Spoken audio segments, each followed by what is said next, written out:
Due to the graphic nature of this murder case, listener discretion is advised. This episode includes dramatizations and discussions of murder, gore, and assault. We advise extreme caution for children under 13.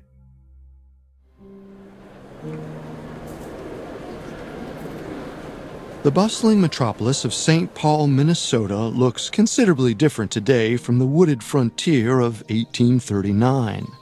It's hard to imagine that its first white settlers, a mere 33 adults in total, could have foreseen what the land would one day become. When visiting the city today, there is one name in particular that is bound to come up again and again: Sir Edward Phalen. Locals and visitors alike can enjoy a round of golf at the Phalen Golf Course, watch a show at Phalen Park Amphitheater, or sun themselves on the banks of Lake Phalen. All these namesakes honor Phalen as one of the land's first settlers. The Irishman carved out a name for himself in the heart of Minnesota, keeping his memory alive to this day. Of course, there is more to the Phalen name. Facts that might downright shock even the oldest of residents. Not only was Phalen one of the first settlers of Minnesota, he was also, most likely, their first murderer.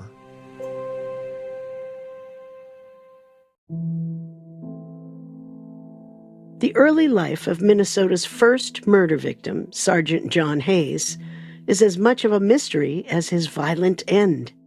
A military man through and through, most of what can be known about Hayes comes from his records when he re-enlisted in the spring of 1836. According to Hayes, he was born in Waterford, Ireland in 1799, making him around 37 years old when he arrived in Minnesota. The details of his move to North America are unclear, though it's evident Hayes found his calling in the Army. He carried his years of service on his slender frame. His dress was always neat, and posture was near perfect. He kept his light hair neatly laid back and his face clean-shaven, which emphasized his bright blue eyes and long nose. His attention to detail impressed everyone he came across, especially his superiors at Fort Snelling. There, Hayes was assigned to Company E, 5th Infantry, in the spring of 1836. Located along the picturesque banks of the Mississippi River, Fort Snelling had been built as a vanguard against any sort of British attack. At the time, nearby Canada was the last colony in North America still under British rule. Hayes reported for duty on April 25, 1836. The assignment would change the course of his life forever when another man arrived in 1837. Name? Sergeant John Hayes, returning from break, sir. At ease, Sergeant. I take it this isn't your first time in the service? No, sir. I've served proudly in other infantry, sir. I thought so. You could even teach the men here a thing or two about presentation. Next? Next? That's me, I suppose. Name? Phalen. Your full name, lad? Edward. I suggest you get in the habit of listening when a commanding officer asks you a question, Edward Phalen. I'll get right on that, sir. On with you. Next. Phalen, is it? I thought I spied a fellow Irishman. I grew up in Waterford. Whereabouts are you from? Derry. More recently, New York. Ah, a bit of a journey for you then. How'd you arrive at Fort Snelling? Well, it was either this or spend some of my best years rotting in a cell. I've tussled with men that would send the boys in this camp running back to their mothers. With a frame like yours, lad, I've no doubt. I'm sure us sergeants here will find great use for you. And the whiskey on this side of the river is actually half decent. You and I should share a toast to home sometime. I won't spend a penny on that hogwash they call liquor here. However, I'd never let a fellow Irishman drink alone. While the two men might have shared an Irish background, the similarities stopped there. In fact, many who knew Phalen reported him to be the total opposite of John Hayes in character and reputation. Hayes is uniformly described by those who knew him as honest, clever, and kind. It's no doubt that these traits helped Hayes climb Fort Snelling's ranks with ease, quickly earning him the prestigious rank of sergeant. Phalen was about 12 years younger than Hayes and had no ambitions when it came to his time in the Army. He started and ended as a private. Those who knew him characterized him as unscrupulous and even dangerous. His nature aside, Phalen stood out in physical characteristics alone. Muscular and tall, standing at over 6 feet, Phalen towered above much of the infantry. Between his imposing physique and reputation for starting fights, Phalen was a bit of an outcast amongst the other men at Fort Snelling.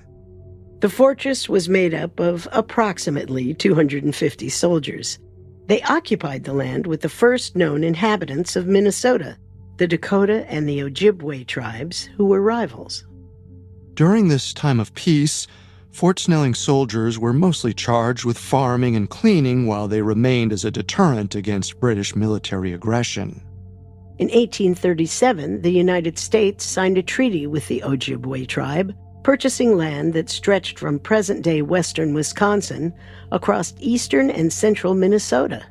This opened up the land for settlement, and some of it would become St. Paul.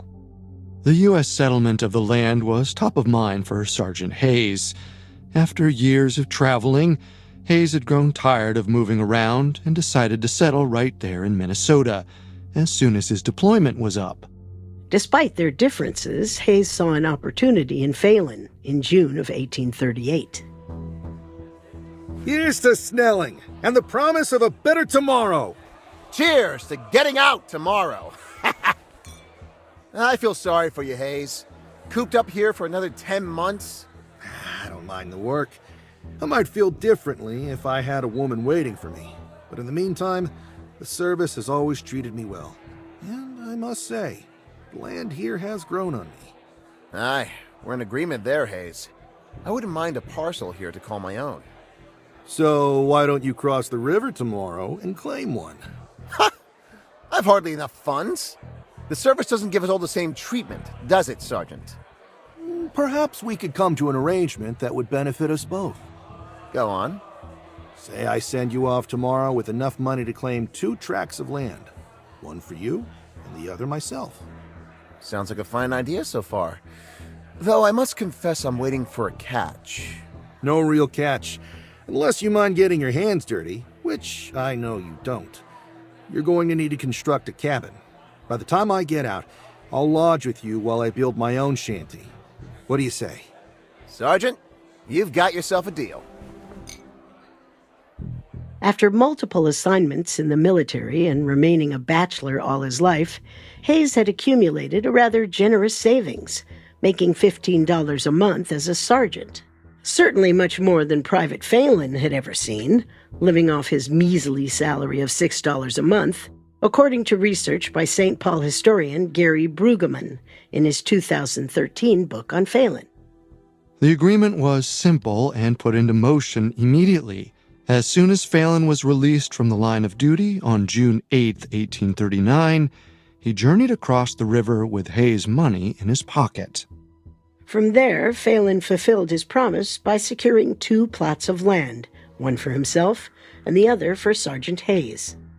Over the course of 10 months, Phalen got to work constructing the small cabin for the 2 men to occupy together. And so, when Hayes reached the end of his service on April 25, 1839, he was eager to see the home he'd invested in and to start his new life amongst the first settlers of St. Paul.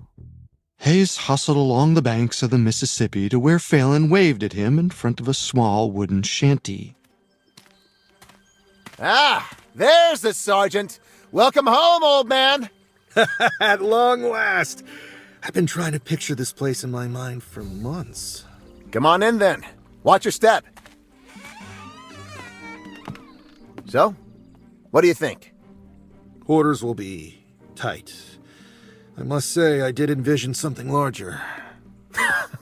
Then you should have coughed up more up front, Hayes. The amount you gave me is hardly enough to cover the cost of the lumber for this place.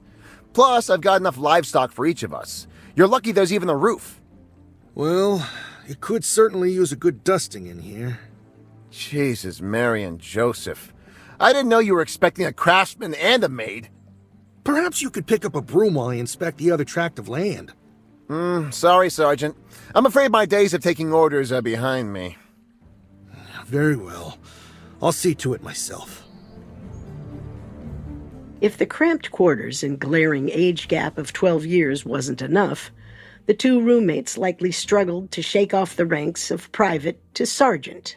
Though the living arrangement was less than ideal, Phalen and Hayes were roommates for the next 4 months. Until September of 1839, when Hayes' hopeful future came to a gruesome end. Coming up, John Hayes mysteriously disappears.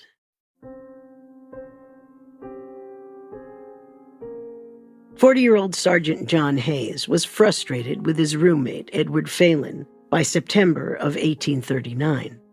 They were living together under tight quarters while Hayes attempted to build his own home on his own plot of land. Tensions between the two must have built up quite a bit in a short time. September 4th, 1839, should have been a joyous day for the settlers of St. Paul. Genevieve Gervais had given birth to one of the first children in the new territory with her husband, Ben. Many in the small community had already visited the couple's cabin the morning of September 6th to congratulate them. Edward Phalen stopped by that afternoon.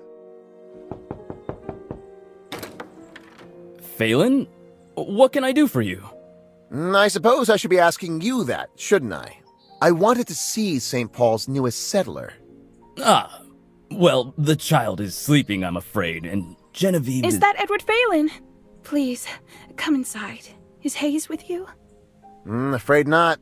The sergeant's gone off in search of a calf of ours that's gone missing. Hayes was convinced a Dakota tribe member snagged him and wanted to see for himself. I helped put him in a canoe across the river this morning. Oh, what a shame. Well, here.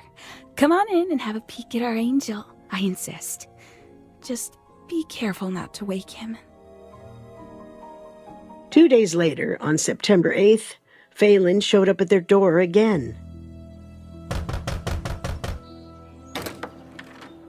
Phalen? Heavens, man! Is everything all right? I was just wondering if you'd seen any sign of Hayes. Well, no, of course we haven't. Why? Hasn't he been home? Not since he left in search of the calf, no.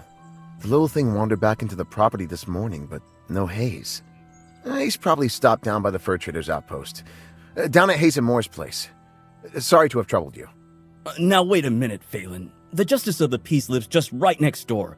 We could go to him and let him know Hayes hasn't returned home yet. Oh, perhaps if my clothes were not so bad. Really, I'm sure he'll return tonight. If not, I'll get a search on by the morning. Enjoy the rest of your evening. You'll keep us informed, won't you? To be sure. The young couple found Phalen's refusal to seek help more than a little suspicious. When Hayes still had not returned by the following morning on September 9th, 1839, 3 full days after reportedly setting out across the river, an official search was set in motion. The neighbor he'd alerted, Ben Gervais, was a 47-year-old highly seasoned fur trapper with an expert knowledge of hunting and the outdoors. He teamed up with Phalen in search of Sergeant Hayes, starting at the riverbank where Phalen supposedly dropped him off. Ben noted how despite Phalen's story, there were no signs of footprints anywhere. Though it had been days, tracks left behind from the shoes of a full-grown man would have still been perceptible. The men continued to search up and down the river but could find no indication Hayes was ever there. Phalen continued the search on Wednesday, September 11th, heading up to Fort Snelling to ask one of the Army's interpreters for assistance in the search. They engaged the Dakota and the Ojibwe tribes in the area, but still got no real indication as to where Hayes had gone. After conducting 2 separate searches, Phalen was ready to admit defeat. Well, men, I appreciate your efforts, though I fear they were for nothing. Poor old Hayes must have been captured or killed by the Dakota. Surely, if he'd been taken by force, we'd see some sign of a struggle. There's nothing here, not so much as a footprint. Perhaps a change in the weather washed the tracks away. Hayes himself once suspected trouble from the Dakota.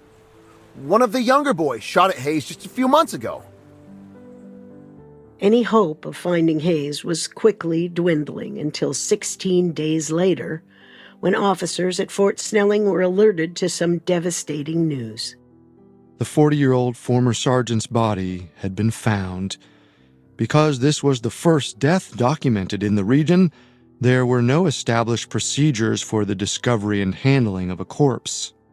This might explain why it wasn't until 2 days later, on September the 29th, 1839, that Phalen said he was alerted to the discovery.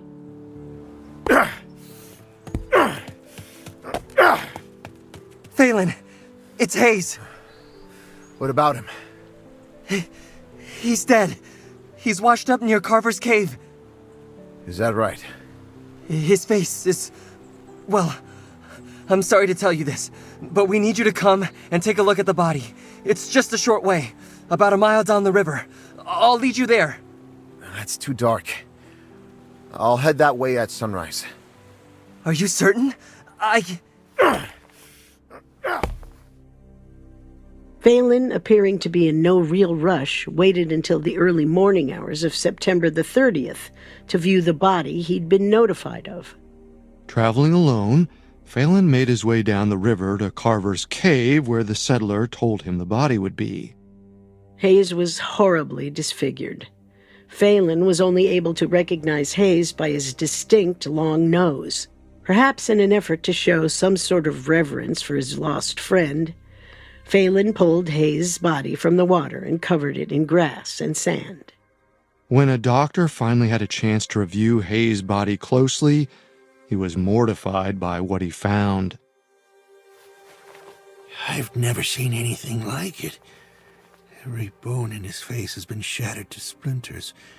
Someone looked this poor man in the eye and clubbed him to death. With what, I don't know. Something blunt and heavy. I recommend we bury the deceased as soon as possible. Instead of being transported back to Fort Snelling for internment, Hayes was immediately buried near the cave where he was found. People wondered if Hayes was killed in a crime of passion. Naturally, suspicion fell on the only man who knew him most intimately. By October of 1839, a warrant was put out for the arrest of Edward Phalen. Phalen could hardly keep his story straight. We'll try this again, Phalen. I need you to tell me everything you remember about the last time you saw Sergeant Hayes. He disappeared on Friday.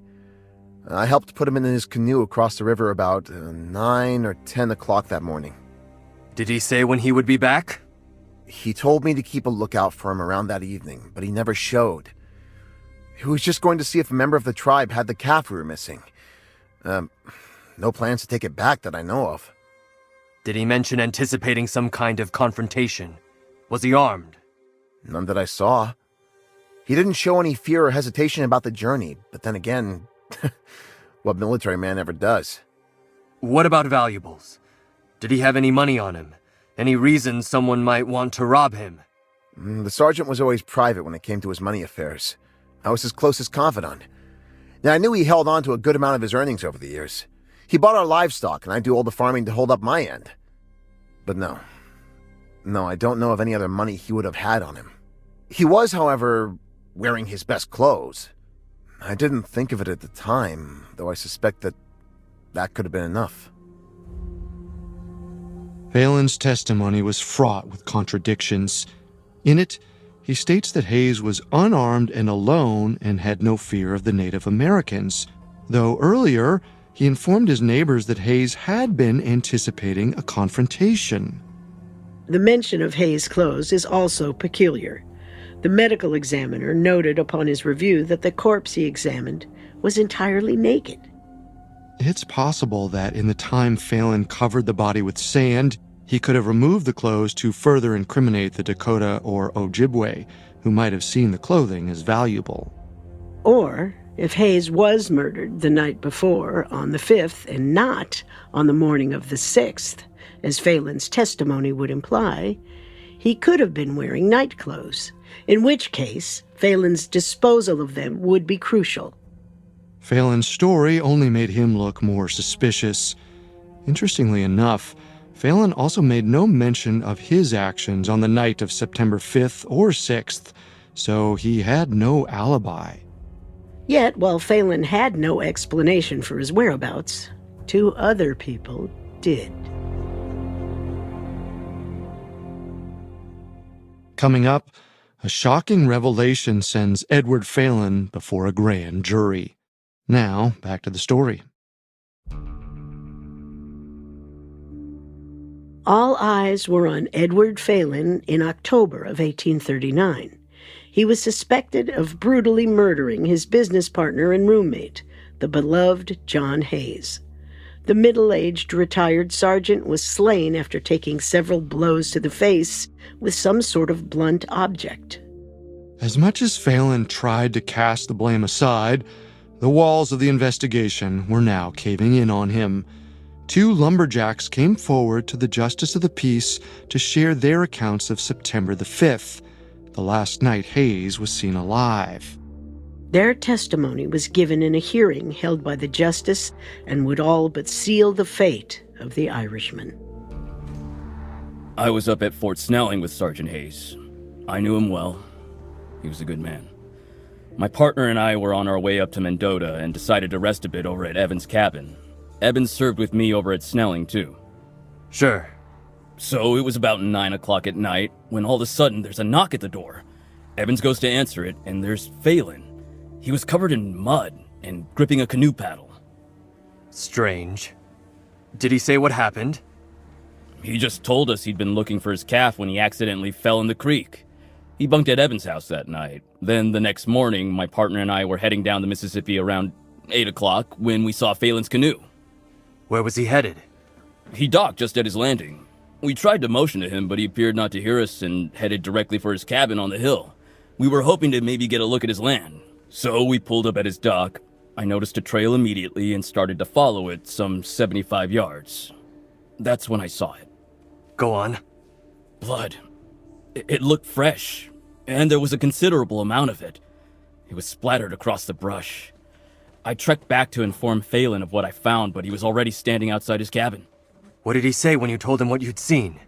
He insisted it must be his neighbor's calf who'd been slain. He didn't even wish to view it himself. He just insisted he give me a tour of the root cellar. And you didn't see any sign of Hayes? None. I reckon we set off from Phalen's around 9 o'clock that morning.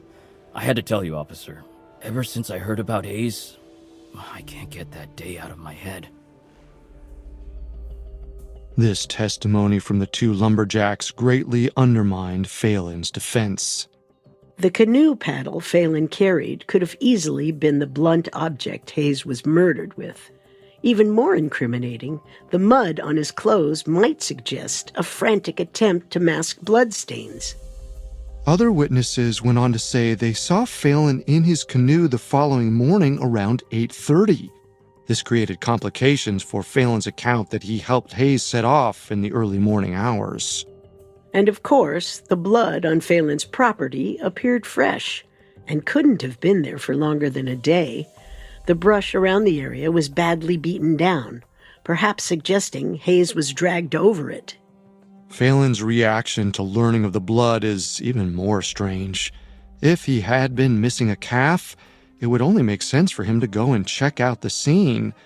For him to suggest it must have belonged to his neighbor without even looking just doesn't add up.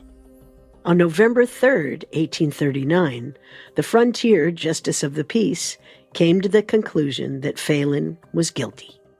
He sent Phalen to jail in Prairie du Chien, presumably to await a grand jury and likely trial. Here is where the first murder case in Minnesota becomes even more of a mystery. Few records of Phalen's trial were ever kept, and they were spotty at best.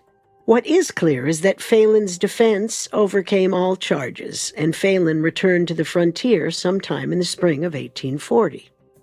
After having been jailed for several months on suspicion of Hayes' murder, he returned to try and claim the beloved sergeant's land for himself. He went so far as to physically threaten the land's new occupant, showing up to the property late at night to intimidate him.